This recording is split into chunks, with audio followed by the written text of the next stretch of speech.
Back with another week of confidence picks here on Bigger 10. We pick every single Big Ten football game of the entire season straight up, but to give it a little extra juice, we do put a confidence number on it.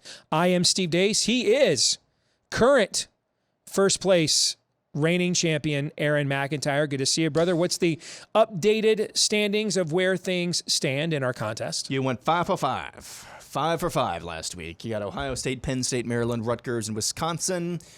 I had Ohio State, Penn State, Maryland, Rutgers, and I picked Purdue over Wisconsin. Not even close there, which means you gained 15 points, and I gained 14 points, which means you made up the lead that I gained on you last week, when I picked up a point on you. So now it's still a 10-point game, 341 to 331. I lead going into this week.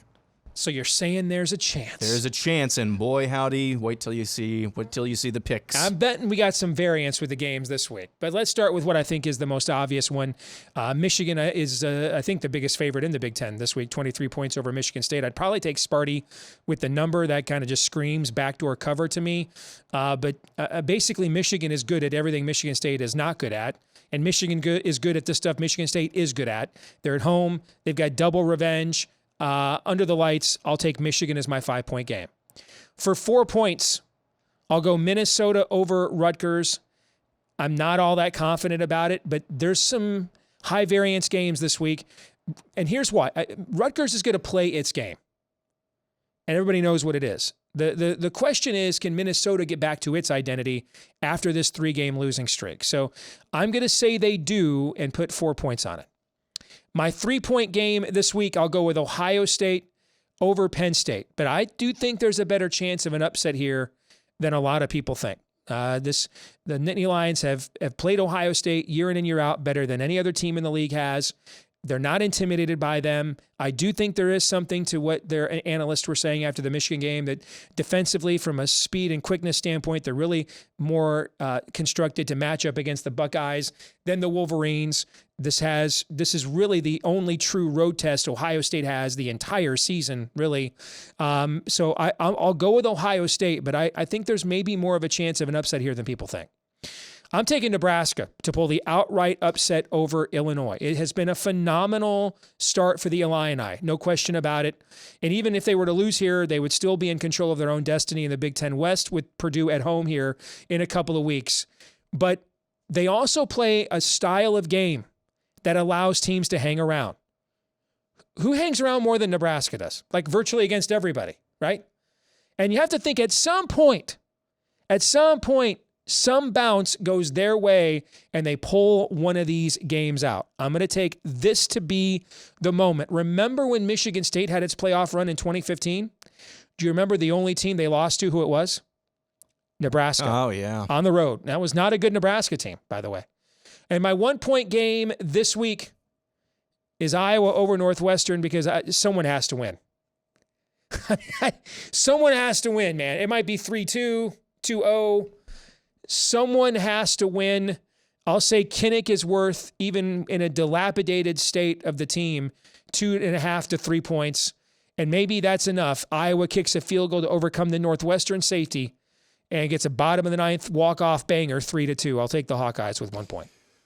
That is a resounding endorsement right there. I've got Iowa over Northwestern at number 5 pick, just if nothing else to keep this thing interesting. But because this as well, the way that number, the spread, and the total just shot up by multiple points right after it was released last weekend.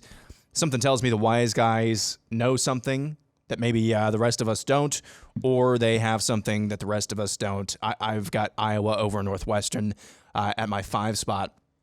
4 spot, Michigan over Michigan State, simply because of what you said on Michigan podcast yesterday. Don't fall for the banana in the tailpipe. I don't think that you're going to have any problems, though.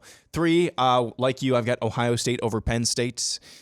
I just don't know how to forecast this game because, like you said, this is the first and probably only road test of the year for Ohio State. How will they respond to that?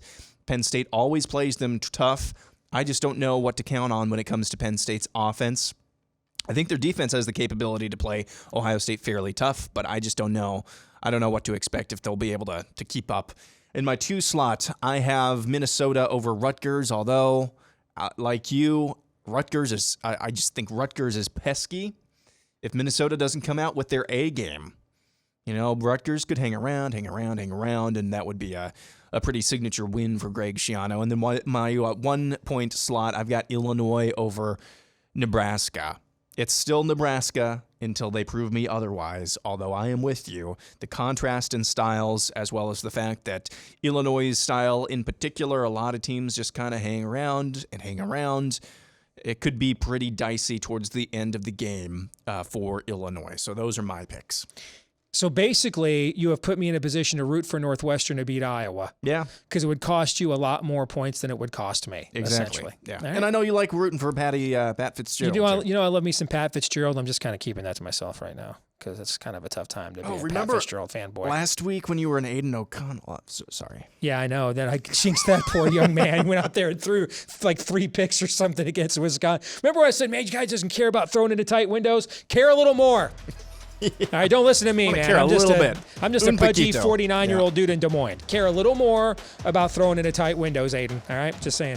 All right, that'll do it for this week's picks here on the channel. We're back again next week. I'm Steve Days. He's Aaron McIntyre. We'll see you then.